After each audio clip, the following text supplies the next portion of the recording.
Bonjour et bienvenue à toutes et à tous sur le plateau d'Onzito sur Média TV. Très heureuse de vous retrouver une nouvelle fois pour un nouvel épisode. Deux sujets à traiter. Les disputes devant les enfants. Attention, les spécialistes tirent la sonnette d'alarme, mais à quel degré justement? Eh bien, on va en parler dans un petit moment. Ensuite, un sujet d'une grande importance, de la sensibilisation et de la prévention médicale avec le professeur Ahmed Bennis, il est professeur de cardiologie et nous allons parler de l'importance de prendre soin des cœurs des femmes. Les détails dans un petit moment.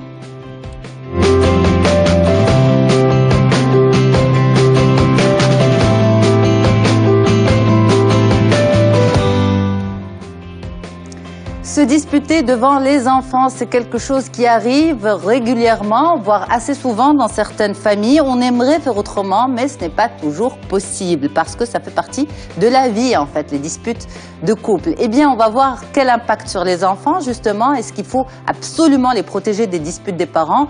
Quel risque, justement, de grandir dans un environnement complètement aseptisé? Et comment les protéger des problèmes des grands. On en parle avec deux spécialistes. Rita Alami, vous êtes psychologue clinicienne, spécialiste de l'enfant et l'adolescent et également présidente de l'Association marocaine de psychologie de l'enfant et de l'ado. Merci beaucoup d'être là, c'est un plaisir de vous avoir. Avec plaisir.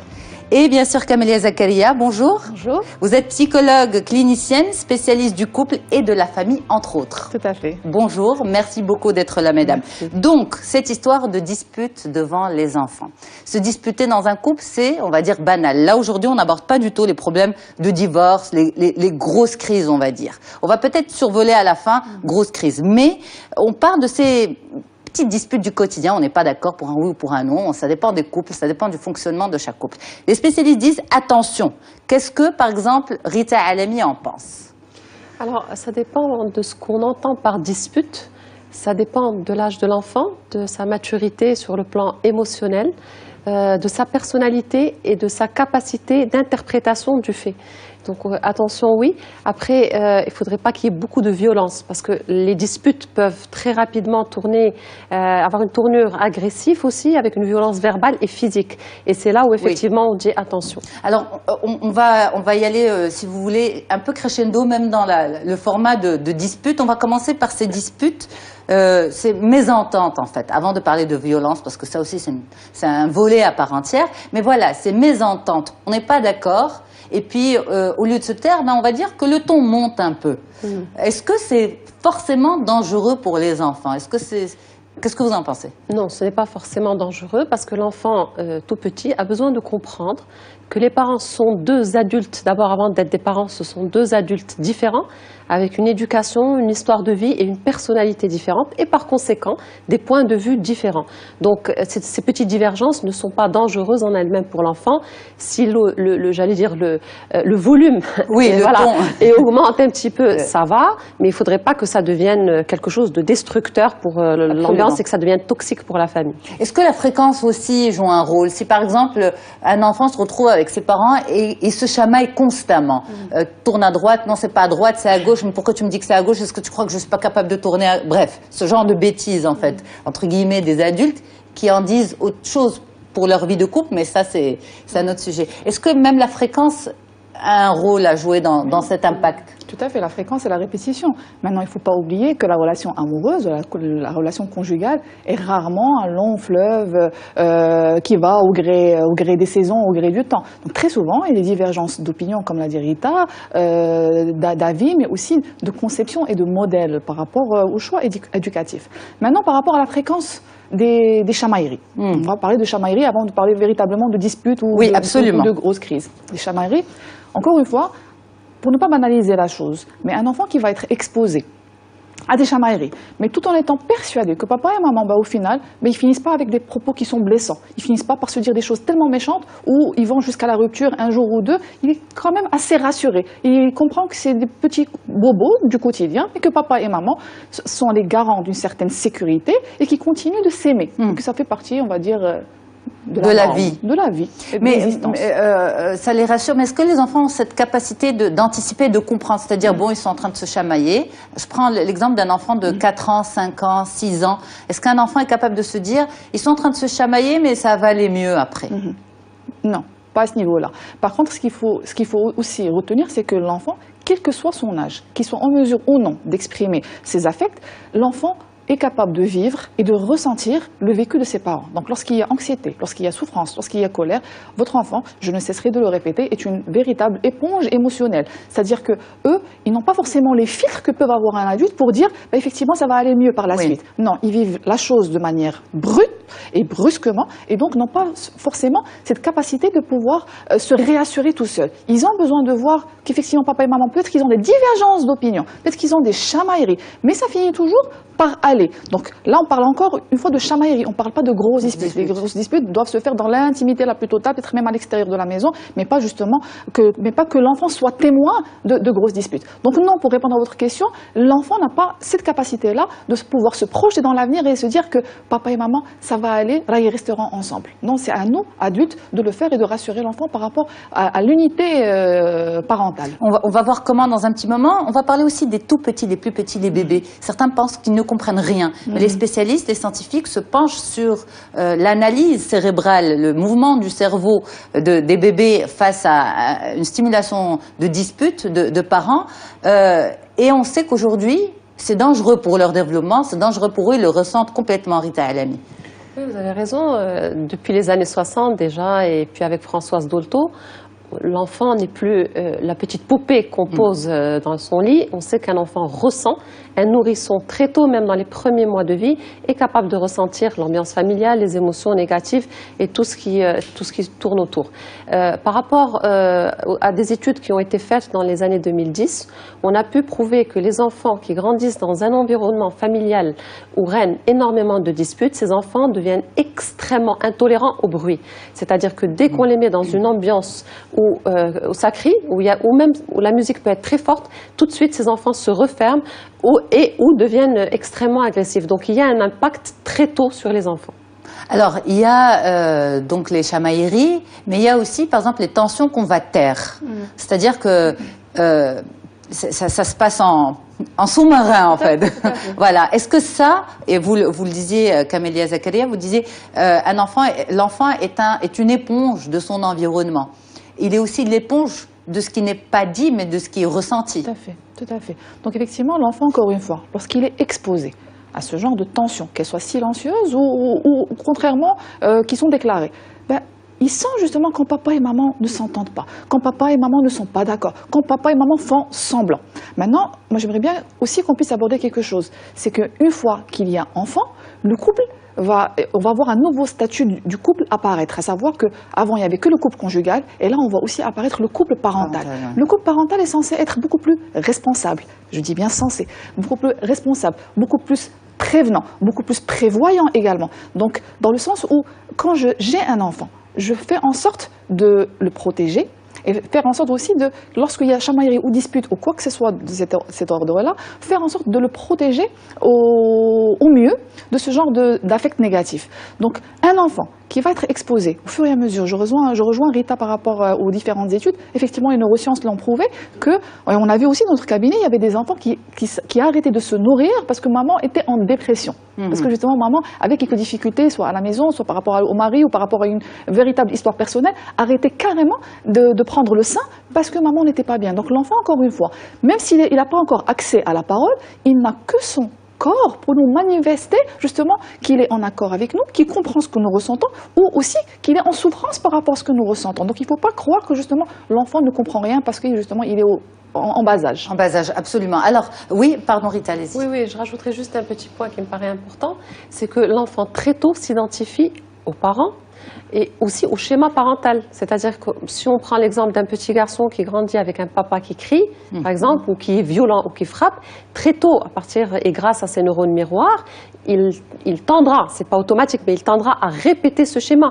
Donc peut-être qu'arrivé à l'âge de 6 ans, 7 ans, 8 ans, cet enfant peut devenir extrêmement agressif à l'école, frapper les autres enfants, mordre. Et après, certains parents se posent la question, mais nous on est gentils avec lui, qu'est-ce qui fait qu'il est devenu comme ça? Il ne faut pas oublier que l'enfant est un miroir du parent, qu'il reproduit très souvent le schéma d'un des deux parents.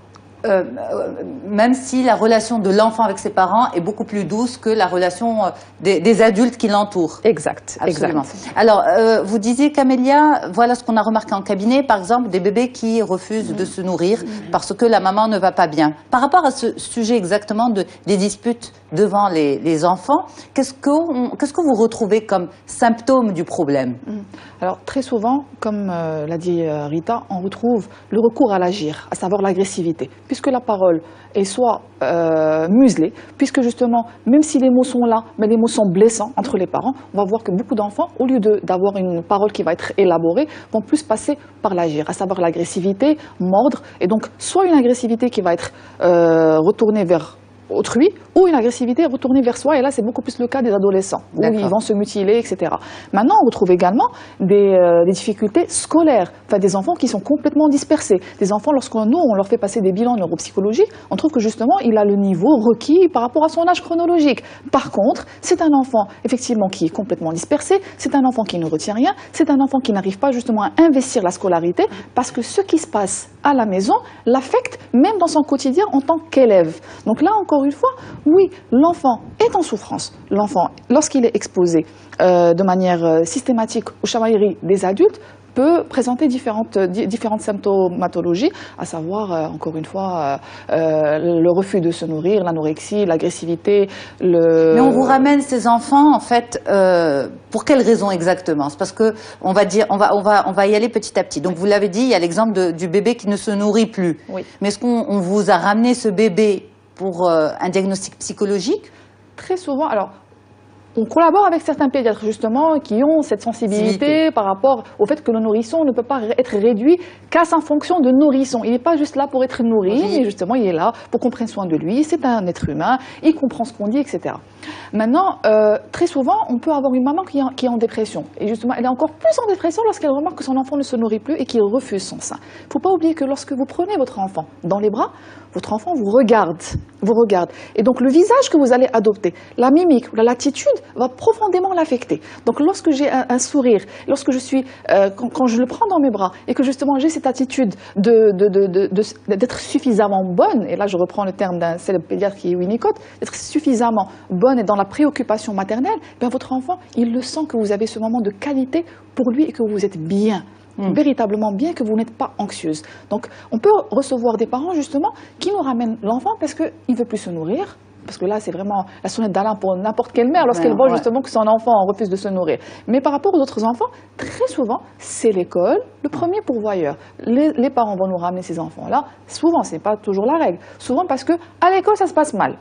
Et donc, l'enfant va trouver le moyen de ramener ses parents en thérapie. Donc, peut-être le moyen qu'il a trouvé, c'est l'école, mais il va quand même pouvoir se dire dans une thérapie auprès d'une personne neutre pour pouvoir permettre à ces parents-là de discuter librement de leurs difficultés. Alors, on va parler aussi de l'adolescent aussi, parce que bon, l'adolescence, c'est typiquement la phase compliquée de la relation avec les parents, mais quand l'ado réagit aux disputes de ses parents, il réagit comment? Alors, ça dépend des adolescents. Est-ce qu'il faut comprendre, que ce soit d'ailleurs l'enfant ou l'adolescent, il y a certains enfants et ados que nous appelons des enfants et ou ados symptômes. C'est-à-dire que ce sont des enfants et des adolescents qui vont représenter à travers l'agir le mal-être de leurs parents. Donc, ces enfants-là et ces adolescents-là, et encore plus, comme vous le dites, entre l'âge à peu près de 12 et 17-18 ans, puisque c'est une tranche d'âge où il y a un remaniement identitaire et dans lequel on va revivre tous les conflits non résolus de la petite enfance, certains adolescents vont réagir avec beaucoup d'agressivité, de manque d'estime de soi par rapport à leurs propres moyens, parce qu'en fait ils se sentent incompétents, ils ont l'impression très souvent aussi qu'ils sont en faute, ils culpabilisent, d'où le déclenchement de plusieurs dépressions. Il ne faut pas oublier... Ils se sentent en faute par rapport aux problèmes des parents. Par rapport aux problèmes des parents. D'ailleurs, c'est un point très important. Voilà, Camélia l'a cité tout à l'heure, je voudrais en parler un peu plus. C'est qu'il ne faut pas oublier que les deux grosses raisons principales de disputes dans le couple sont l'argent et les problèmes éducatifs des enfants. On va plus parler des problèmes éducatifs des enfants. Les parents viennent très souvent de deux milieux différents avec une conception de l'éducation de l'enfant qui est complètement différente. C'est ce qui ressort on va dire, de votre pratique, oui, c'est oui, ça, les problèmes ressort. éducatifs, c'est une source de conflit. Grosse source de conflit, grosse source de conflit principale, exact. Donc en fait, ce qui se passe, c'est que vous savez, le bébé quand il arrive au début, pendant les premiers mois, c'est un bébé qui a été fantasmé, imaginé, mais surtout idéalisé. Donc on s'attend à ce que ce soit le plus beau, le premier de la classe, que tout soit parfait. Avec le principe de réalité, avec l'école, avec, j'allais dire, la vie, les parents se rendent compte petit à petit que cet enfant, il a ses qualités comme ses défauts, il a ses points forts comme certaines défaillances. À partir de là, certains conflits émergent entre les parents, très souvent à partir de l'âge de 2 ans, là où il faut commencer à poser des limites. Des limites, absolument. Certaines mamans ou papas sont beaucoup plus cadrant et dans les limites, d'autres sont beaucoup plus laxistes et plus il y a d'extrémités, plus il y a de conflits entre les parents. Donc effectivement, les enfants deviennent source de problèmes et ils le comprennent très tôt. Et arrivé à l'adolescence, pour répondre à votre question... Plus raison que source? Ça dépend. Ça dépend des couples et ça dépend, est-ce que la dispute se fait devant l'enfant, je pense qu'on en parlera tout à l'heure, ou l'adolescent, ou est-ce que ça se fait de manière, j'allais dire, un peu plus discrète. Mais l'adolescent qui est lui-même dans une période de contradiction, qui est dans une période de questionnement, dans une période très souvent d'insécurité sur le plan émotionnel, risque de très mal prendre cette ambiance de dispute et de se prendre complètement à cœur absolument tout ce qui se passe. Et à partir de là, on a beaucoup d'adolescents qui se mutilent. Là, c'est quelque chose qu'on voit vraiment de plus en plus. Et ce qui est triste, c'est que ça passe inaperçu parce qu'ils se mutilent au niveau des mains, ils portent des vestes longues et ça ne se voit pas. Nous, ces ados, on ne les reçoit que l'été. Parce que l'été, il faut bien mettre des t-shirts ou un maillot. Et finalement, le papa ou la maman finit par voir un petit peu que l'enfant va mal. Mais vous parlez de l'ado, mais même les plus petits, en fait, se sentent complètement coupables des disputes des parents.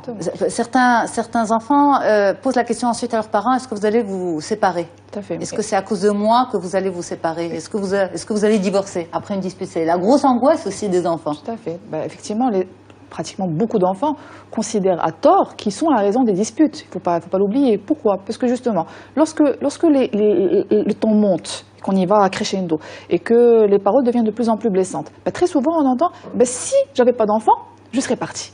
Si X n'était pas là, je serais parti. Soit on dit ça à la cousine, à la mère, à la sœur, etc. Et on oublie justement qu'il y a un petit, les oreilles se baladent, et effectivement il finit par entendre ce genre de choses. Donc qu'est-ce qui se dit? Je suis porteur d'une certaine souffrance ou d'un certain malheur, et si je n'étais pas là, maman ou papa seraient beaucoup plus heureux. Donc très souvent, ils pensent véritablement que si papa et maman se disputent, c'est à cause d'eux, et que s'ils n'existaient pas, les choses iraient beaucoup mieux. Mais bon, ce qui fait mal au cœur par rapport à ce sujet, c'est que, on le sait, dans tous les couples, il y a des disputes. Ça fait partie, on va dire, de la construction même du couple, parce qu'on vient de 2 environnements différents, on est 2 personnes différentes, et il faut apprendre à construire son couple. Et ça ne peut pas se faire sans clash. Ces clashs sont, on va dire, des histoires de grands, mais qui ont un impact direct sur l'enfant. Et en même temps, cet enfant, est-ce qu'il faut à 100% le protéger? Est-ce qu'il faut... Même ces petits clashs ont un impact sur lui. Parce que quand ça s'accumule, ça devient quelque chose qui va l'atteindre. Alors, pour nous, les adultes, on va dire parfois, souvent, c'est rien du tout ces petites disputes, mais pour l'enfant, c'est tout son monde qui est ébranlé. Tout à fait. Effectivement, ce que vous dites est juste, parce que l'enfant va fonder son unité psychique à travers justement les neurones miroirs dont tu as parlé, Rita, et en fonction des relations primaires, à savoir les figures parentales. Il se fonde, lui, psychologiquement, à travers ses parents. Il ne faut pas oublier que chez l'enfant, il y a 2 types de développement. Il y a d'un côté le développement organique, on le voit, il est en train de pousser, en train de grandir, en train de marcher, en train de parler, etc.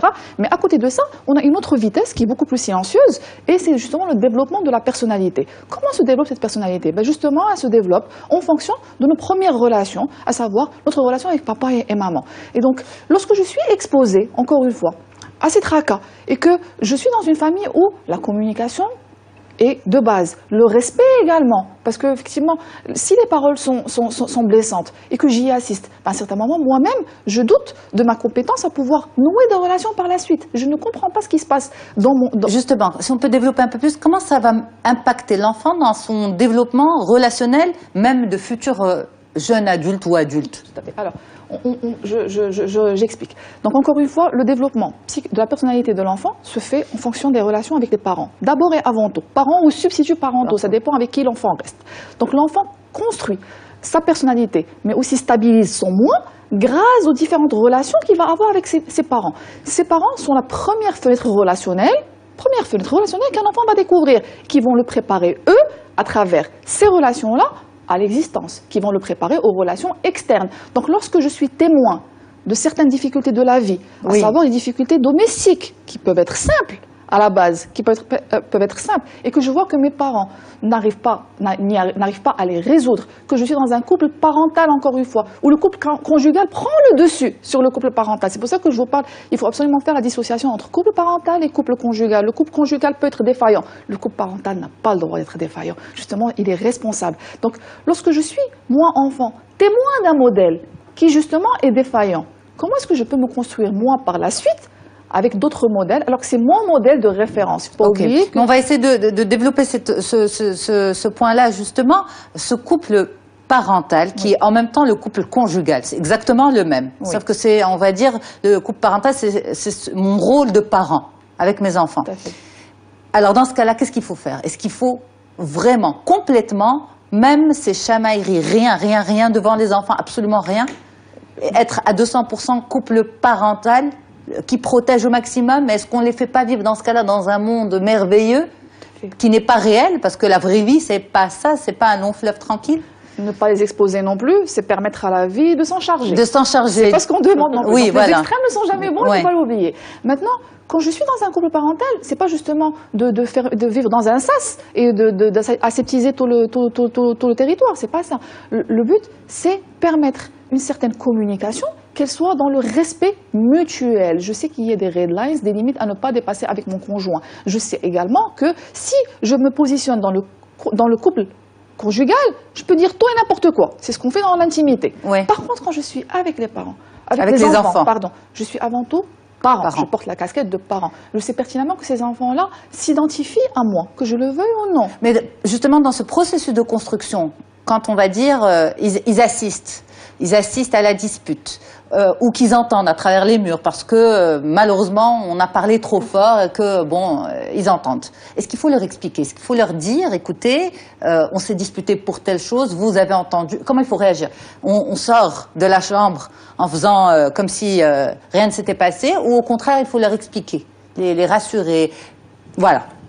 Bon, alors ça dépend aussi de l'âge de l'enfant. Bon, avec un bébé d'1 an, ça va être un petit peu compliqué d'expliquer. Mais est-ce qu'on peut le rassurer, ne serait-ce qu'un bébé d'1 an, justement? Mais justement, à partir du moment où l'enfant acquiert le langage déjà, c'est-à-dire à partir de 18 mois, on peut tout à fait expliquer à l'enfant, sans rentrer trop dans les détails, que papa et maman se sont chamaillés, que c'est pas pour autant qu'ils vont divorcer ni se séparer, et que l'enfant, surtout s'il est petit, qu'il ne sera pas abandonné, parce que c'est l'angoisse principale qui affecte la vie psychique de l'enfant.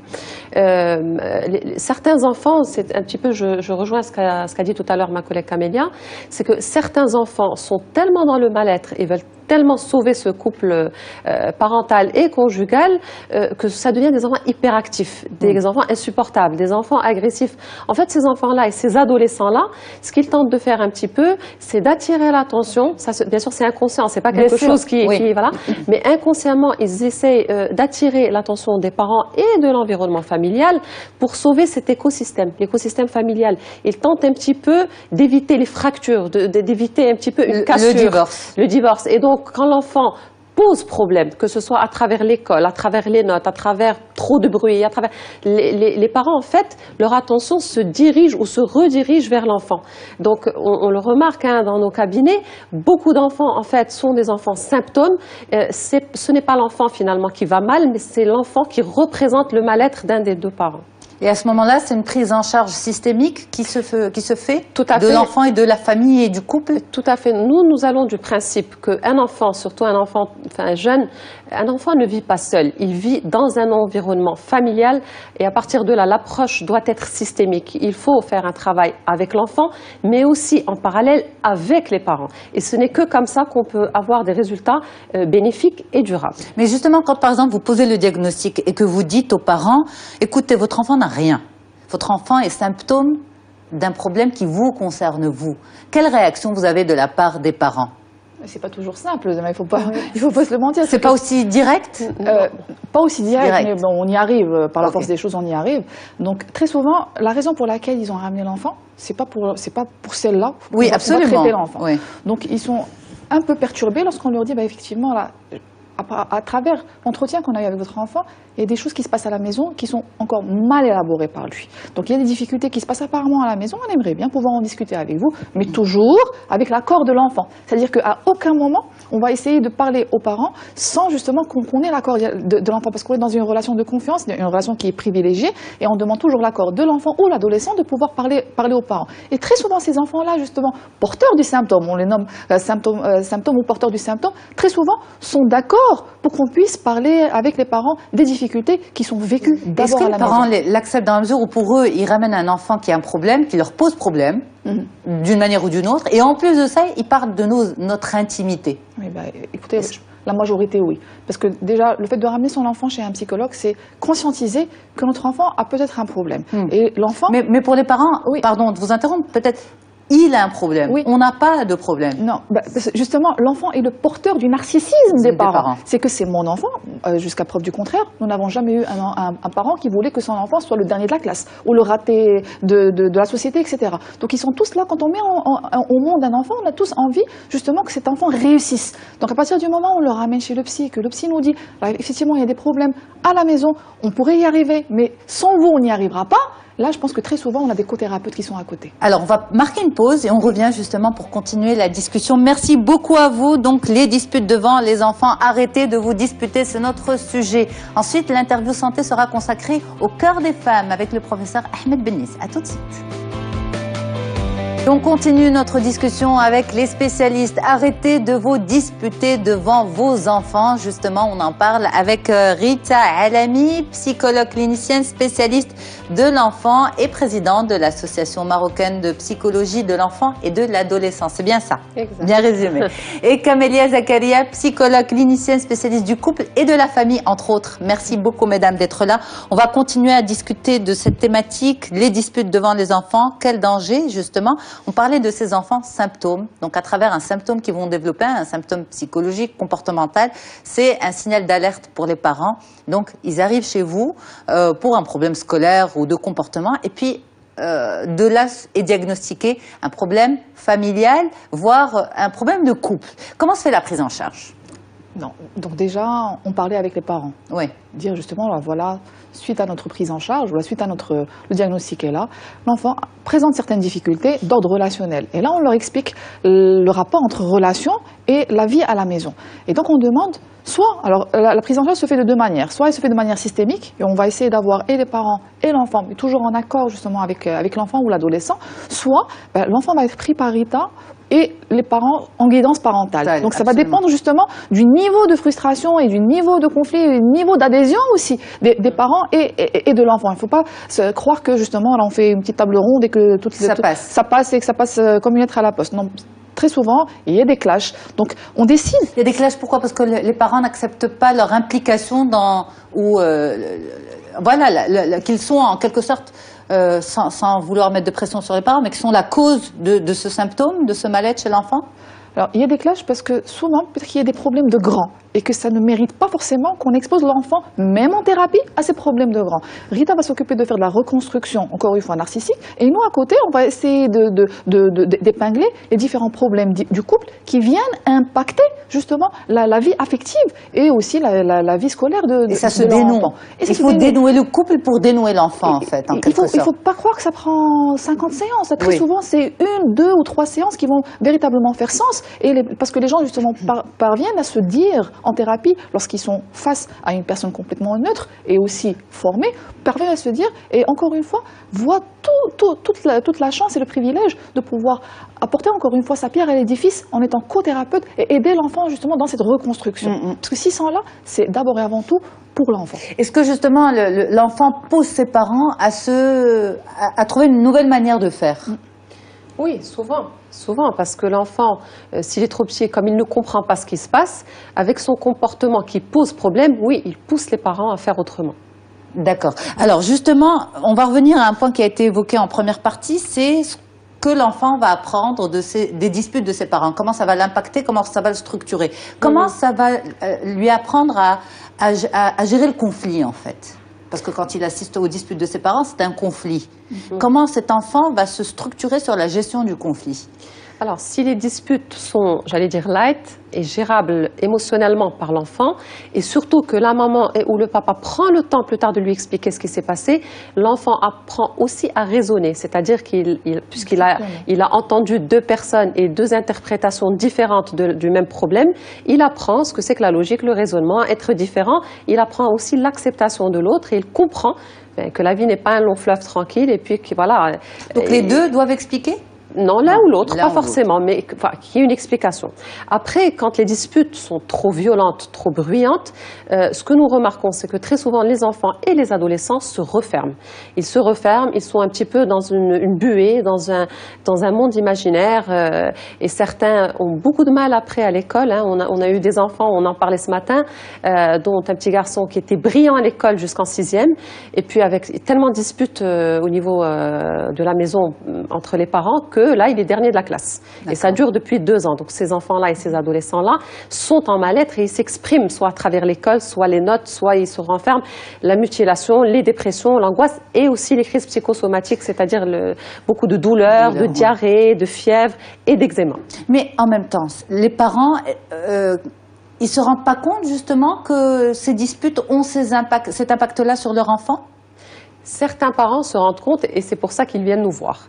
Beaucoup sont tellement eux-mêmes en souffrance qu'ils n'ont pas, si vous voulez, la disponibilité psychique pour réfléchir et se dire « mon enfant va mal ». Ça, c'est des couples réellement qui vont mal et qui ont besoin d'être aidés. Absolument. Alors, il y a aussi, on va dire, une chose qui parfois se fait de la part des parents, c'est demander à l'enfant, qu'il soit petit ou même plus grand, de prendre parti. C'est-à-dire qu'ils sont en fait dans ce processus de « bon, on va t'expliquer ce qui s'est passé, mais dans la discussion, qu'est-ce que tu en penses? Est-ce que j'ai raison ou pas? Est-ce que c'est ton père qui a raison? Est-ce que c'est ta mère qui a raison? Est-ce que ça c'est dangereux, demander à l'enfant de prendre parti? » Alors, pour moi, pour nous, ça c'est vraiment le grand problème que nous vivons avec les enfants et les adolescents dans nos cabinets. C'est-à-dire que ça va même bien au-delà de ce que vous dites. On a certaines mamans, par exemple, lors des disputes, ils vont faire chambre à part et dormir avec leur petit garçon, leur petite fille pendant 1 an. Et pendant toute cette année-là, pendant plusieurs mois, il va y avoir du bourrage de crâne. Hein. On va dire à l'enfant, ton papa a fait, ta maman a fait, et c'est extrêmement répétitif et rébarbatif. Et là, bien sûr que ça impacte négativement l'enfant dans son développement psychique. Malheureusement, c'est quelque chose qui est extrêmement répandu, c'est de prendre un des enfants que l'on s'attribue parce que très souvent il nous ressemble, parce que narcissiquement il nous comble, parce que. Et ces enfants-là, on se les prend. Hein, et très souvent, le papa en choisit un et la maman en choisit un. Et souvent, ils sont différents, c'est pas les mêmes. Et ces enfants-là, on a tendance à un petit peu rabâcher tous nos problèmes. Ça devient, moi j'entends des fois en cabinet, mon fils c'est mon copain, ma fille c'est ma meilleure amie. Là, je profite de l'occasion pour dire non. Nos enfants, vos enfants ne sont pas vos copains, hein, ce ne sont pas vos amis de classe, ce sont vos enfants. Comme ce qu'a dit tout à l'heure Camélia, on est dans l'obligation de garder aussi la casquette parentale, nous ne sommes pas des amis. Oui, moi je voulais juste rajouter que l'enfant justement, il apprend la vie en société en fonction de ce qu'il a vécu et de son expérience familiale. Il est témoin, encore une fois, de ce qui se passe à la maison, de comment les parents vont gérer les disputes, les conflits, etc. Maintenant, lorsque justement on a un enfant à qui on va demander de prendre parti, lorsqu'on a une maman qui va raconter tout ce qui se passe à sa fille, encore une fois, nous, en tant que thérapeute, on n'est pas dans le tout dire. Effectivement, il faut en parler à votre enfant, mais pas, encore une fois, étaler votre intimité à votre fille. Pourquoi est-ce que je vous parle de ça? Parce que souvent, on a des adultes, des jeunes femmes, qui n'arrivent pas à nouer des relations amoureuses en prorata à ce qu'elles ont vécu. Parce que à travers leur mère. À travers leur mère, parce que justement, tous les hommes sont pareils, parce que justement, il ne faut pas faire confiance, parce que justement, etc., etc.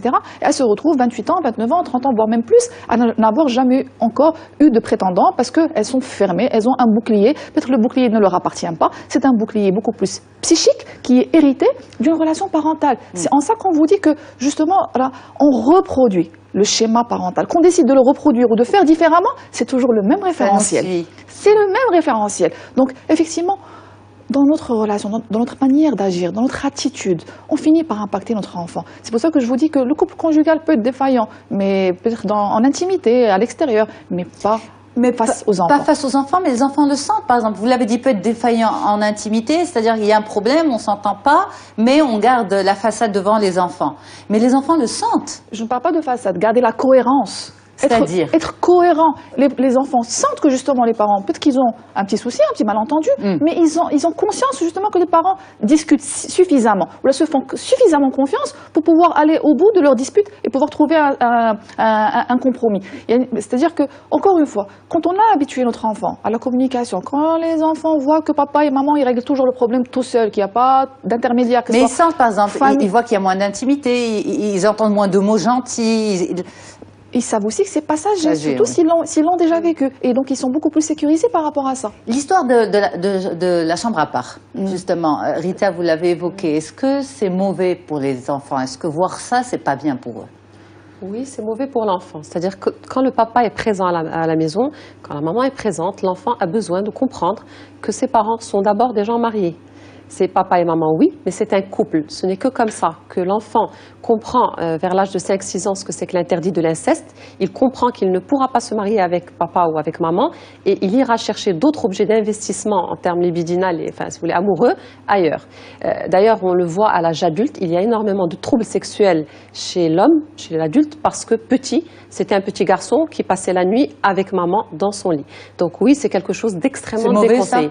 Oui, c'est très mauvais et extrêmement déconseillé. Donc vous l'avez dit, par exemple, quand il y a des problèmes, il ne faut pas quitter le lit conjugal pour aller dormir avec son enfant ou dans une autre chambre. C'est mauvais pour le développement de l'enfant, c'est-à-dire même ne pas dormir avec l'enfant, mais quand il voit ses parents ne pas dormir ensemble, il sait qu'ils se sont disputés, c'est en fait l'expression que ça va pas bien, qu'on s'est disputé. La manifestation, on s'est même pas entendu sur quelle chaîne on va regarder ce soir, allez, on s'est disputé, chacun dort tout seul. Pas quelque chose d'aussi banal que ça. Maintenant, il faut ni quitter le lit conjugal, ni quitter le domicile. Encore une fois, les parents sont les garants d'une certaine sécurité psychique pour l'enfant. Quitter le domicile, absolument. Effectivement. C'est très dangereux pour l'enfant. Effectivement, parce que justement, il développe cette angoisse d'insécurité et il pense que chaque dispute, papa ou maman va quitter le domicile conjugal. Et donc, encore une fois, ça peut se manifester par d'autres troubles. On retrouve l'énurésie, on retrouve l'encoprésie, le pipi au lit. Donc, très souvent, l'enfant va trouver le moyen de porter un symptôme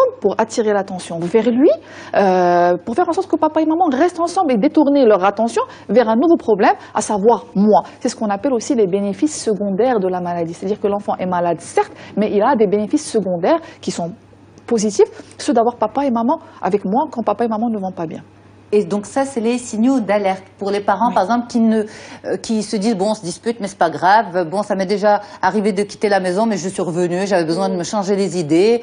Voilà, c'est moi, et nous, le couple, mais pas nous, la famille avec les enfants. Donc c'est des signaux d'alerte? Oui, c'est des signaux d'alerte. C'est vrai que certains signaux d'alerte, on va plus les remarquer par tranche d'âge. Par exemple, chez les nourrissons, j'allais dire, et le petit bébé jusqu'à l'âge de 2 ans, très souvent, c'est lié à l'alimentation. Refus du biberon, refus du sein, voilà. Ensuite, entre, j'allais dire, à peu près l'âge de 2 à 4-5 ans, là, on est plus dans des enfants qui vont régresser sur le plan du langage. Et on a un retard de langage, ou encore des enfants qui ont acquis le langage et qui régressent, qui vont se remettre à dire uniquement papa, maman, 1 ou 2 mots. La propreté, l'énurésie, enfin le pipi au lit, l'encoprésie, retour de faire caca, des fois en pleine journée. Et devant papa et maman. Nous avons aussi certains enfants qui se mettent à faire des cauchemars la nuit, des peurs qui sont exacerbées, des enfants qui refusent même d'aller faire pipi tout seul dans les toilettes, ils veulent absolument être accompagnés. Donc voilà, mordre, taper, beaucoup d'agressivité. Ça, c'est à peu près des signaux d'alerte. C'est des signaux jusqu'à l'âge de 5 ans, j'allais dire. Entre 5 et 7 ans, c'est beaucoup plus de l'insécurité et c'est des enfants qui vont développer beaucoup de phobies. Et ces phobies-là peuvent aller jusqu'à la phobie scolaire. C'est des enfants qui vont arriver jusqu'à la porte de l'école, ils vont s'évanouir. Ils vont se mettre à vomir. Bon, différentes phobies. Après, à peu près vers l'âge de 7, j'allais dire jusqu'à 12 ans, là, ce sont des enfants qui vont développer une insécurité plus relationnel par rapport à papa et maman, c'est-à-dire que c'est des enfants qui auront tout le temps l'impression que du jour au lendemain, ils vont être abandonnés et se retrouver dans la rue. Eh bien, merci beaucoup, mesdames, pour toutes ces explications. C'est un plaisir de discuter avec vous, surtout de faire un maximum de sensibilisation. On apprend énormément de votre expertise. Je rappelle, Rita Alami, psychologue clinicienne, spécialiste de l'enfant et l'adolescent et présidente de l'Association marocaine de psychologie de l'enfant et de l'ado. Camélia Zakaria, merci beaucoup également. Vous êtes psychologue clinicienne, spécialiste du couple et de la famille, également sexologue. Merci beaucoup d'avoir fait le déplacement. Merci à vous. Je retrouve dans un petit moment le professeur Bennis. À tout de suite. Et donc on enchaîne tout de suite avec le cœur des femmes, la santé cardiovasculaire de nos dames. Docteur Ahmed Bennis, bonjour. Bonjour. Vous êtes professeur de cardiologie à Casablanca, c'est un plaisir de vous avoir. Mutuel, merci beaucoup de votre invitation. Merci professeur. Nous allons donc parler de la santé cardiovasculaire de la femme, qui est aujourd'hui un sujet d'une très très grande importance parce qu'il y a une prise de conscience de la part des médecins. Dites-nous laquelle, professeur? Alors aujourd'hui, on sait que les femmes sont victimes d'accidents cardiaques et ça tue les femmes beaucoup plus que les cancers. Le problème, c'est que c'est sous-estimé. On a toujours une idée qui dit que avant 40 ans, les femmes meurent moins de maladies cardiovasculaires. C'est une idée qu'il faut absolument abolir, puisque à partir de 40 ans, on remarque que le taux de mortalité par les maladies cardiaques, les maladies des vaisseaux, est extrêmement important chez les femmes. Une femme sur 3, malheureusement, va mourir du cœur et des vaisseaux, contre 1 sur 26 pour le cancer du sein. Donc les maladies cardiovasculaires tuent beaucoup plus les femmes, beaucoup plus que les cancers. Vous donnez un ratio qui est quand même très parlant. Une femme sur 3 risque de mourir d'une maladie cardiovasculaire et une femme sur 26 d'un cancer du sein. Donc, vous l'avez dit en début d'émission, en début d'entretien, le cœur tue plus que le cancer. Il n'y a pas une hiérarchisation, bien sûr, de la mort ou de la cause de la mort, mais c'est un sujet qui est très très important. Pourquoi on a sous-estimé la santé cardiovasculaire de la femme jusque-là, docteur?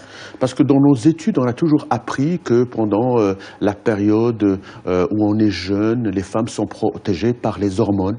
C'est vrai, mais à partir de l'âge de 40 ans, le corps change. Il y a la ménopause qui arrive, il y a la sédentarité, la prise de poids, le tabac, la pilule, et tous ces facteurs vont exposer la femme à des risques de plus en plus accrus. On va voir que la tension va monter, le cholestérol va monter, la formation des caillots va monter chez les femmes.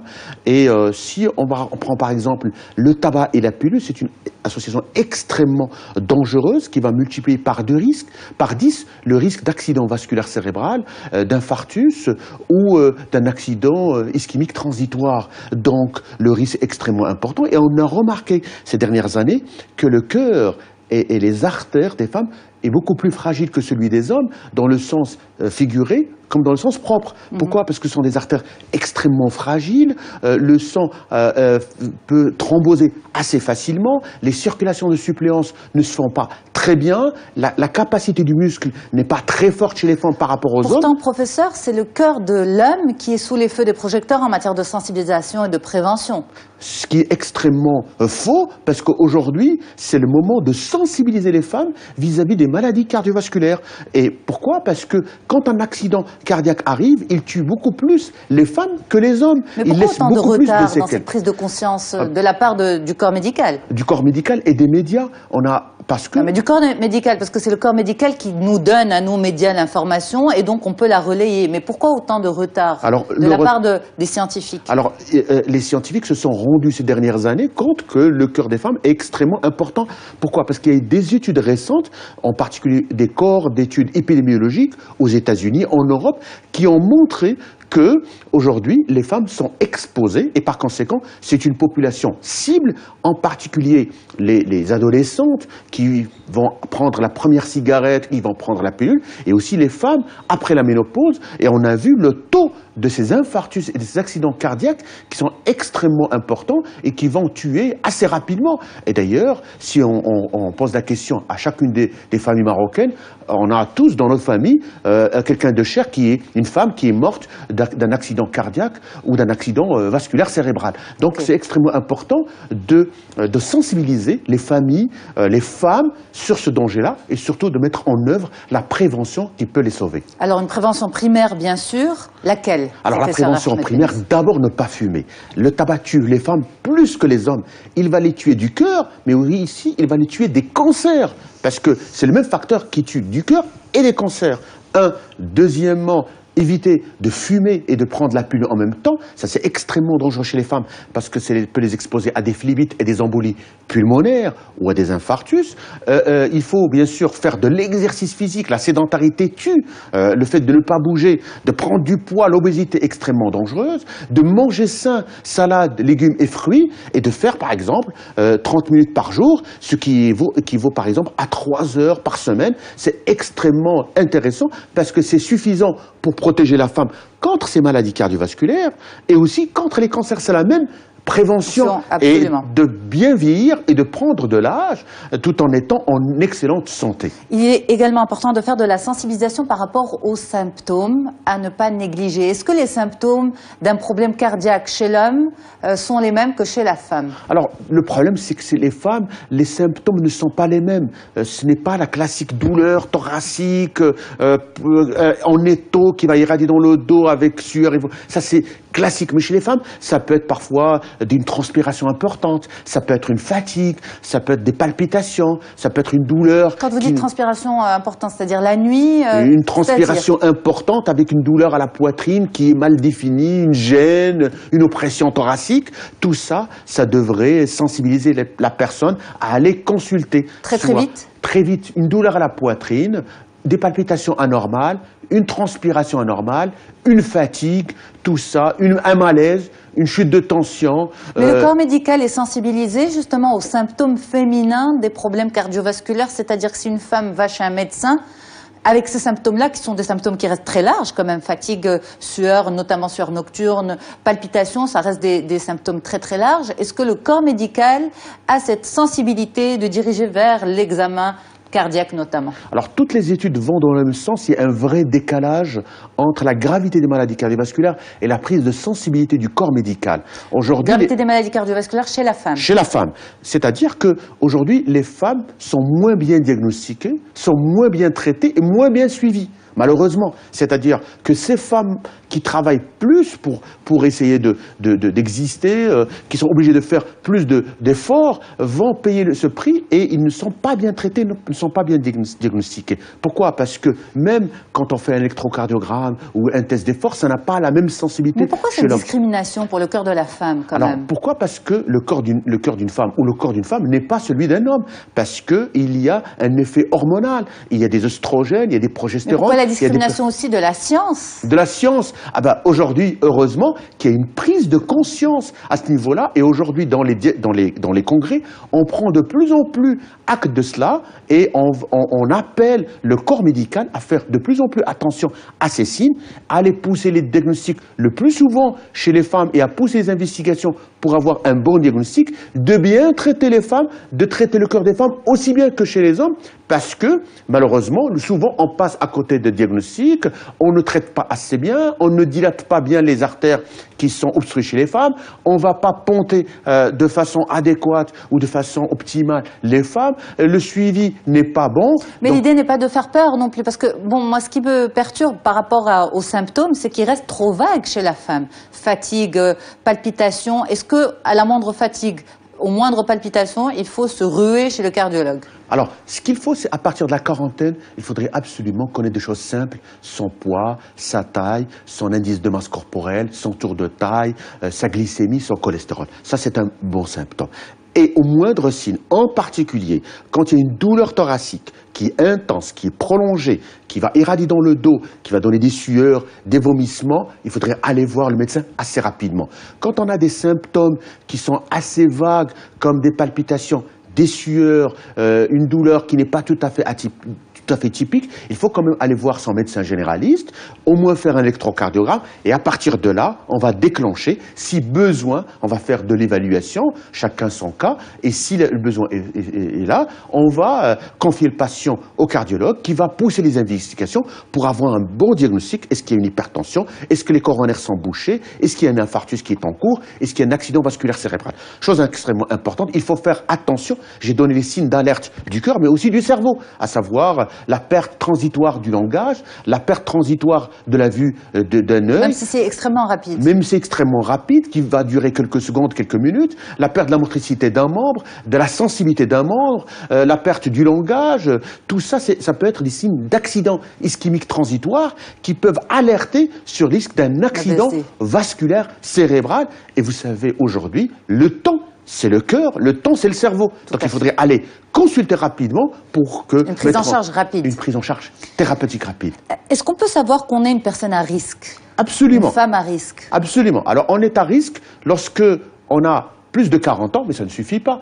Quand on a de l'hypertension artérielle, quand on est diabétique, quand on est en surpoids ou en obésité, quand on a du mauvais cholestérol, le LDL, mauvais cholestérol, qui est plus de 1,9, quand on a une hérédité coronaire, lorsqu'on a perdu son père ou sa mère jeune, un père à plus de 50 ans ou une mère plus de 60 ans, donc d'un accident cardiaque, lorsque on a eu des alertes, c'est-à-dire une douleur, ou là, on est à risque. Voilà le portrait robot. Et surtout lorsqu'on fume et on prend de la pilule en même temps, qui est une association extrêmement dangereuse. Et c'est un message à passer aux femmes qui nous voient aujourd'hui, c'est que, mesdames, ne fumez pas. Le tabac tue les femmes. L'association tabac-pilule est extrêmement dangereuse. Faites du sport, bougez, c'est ce qui permet de vous sauver et sauver contre les maladies cardiovasculaires. Alors, on en parlait avant de démarrer l'entretien, et ça peut paraître futile, mais c'est aujourd'hui prouvé scientifiquement, l'amour aussi sauve le cœur des femmes. Absolument. Alors, aimer, être aimé, vivre une vie paisible est extrêmement important. Mais scientifiquement, ça a été prouvé. Comment, professeur? Comment? C'est-à-dire, on a remarqué que, par exemple, après une rupture amoureuse, ou après la perte d'un être cher, on peut avoir une attaque cardiaque. Pourquoi? Parce qu'on déclenche beaucoup de catécholamines. Et c'est des hormones qui vont accélérer beaucoup le cœur, qui vont mettre les artères en vasoconstriction et qui vont déclencher des attaques cardiaques, presque des infarctus du myocarde. Donc ça peut entraîner des attaques dangereuses. Et inversement, le fait de vivre une vie amoureuse, entourée d'amour des siens, de ses enfants, et le sourire, vivre paisiblement, être optimiste, tout ça, ça protège le cœur, ça protège le santé. Vous savez, quand on est stressé, on va aller se lancer à manger énormément, à grossir, à fumer. Tout ça, c'est des comportements à risque. Donc, mesdames, soyez paisibles dans votre vie, aimez votre mari, aimez vos enfants, élevez-les dans le bonheur, soyez positifs. Tout ça, ça aide extrêmement la santé des femmes. Et merci aussi pour ces messages au corps médical aussi. Absolument. Pour la prise en charge. Le corps médical est extrêmement sensible aujourd'hui que le cœur des femmes est au centre de la santé de notre société. Il faudrait absolument le protéger en donnant la prévention extrêmement importante, ne pas fumer, faire de l'exercice physique et manger sain, et aussi en faisant de bons diagnostics. Ne négligez pas les attaques cardiaques chez les femmes. C'est comme ça qu'on peut les sauver. En tout cas, professeur Ahmed Bennis, vous l'avez dit, vivez heureux, vivez en symbiose et en amour, en famille. C'était d'ailleurs aussi notre sujet il y a quelques instants avec les deux spécialistes Camélia et Rita. On parlait de ces disputes devant les enfants, quelles conséquences pour le développement des enfants. En tout cas, merci beaucoup. C'est un plaisir de vous avoir. Professeur Ahmed Bennis, vous êtes professeur de cardiologie. Moi, je vous remercie pour votre fidélité. Je tiens à remercier également toute l'équipe qui m'accompagne à Tanger et à Rabat pour la préparation, la diffusion de cette émission. À très très bientôt, bien sûr.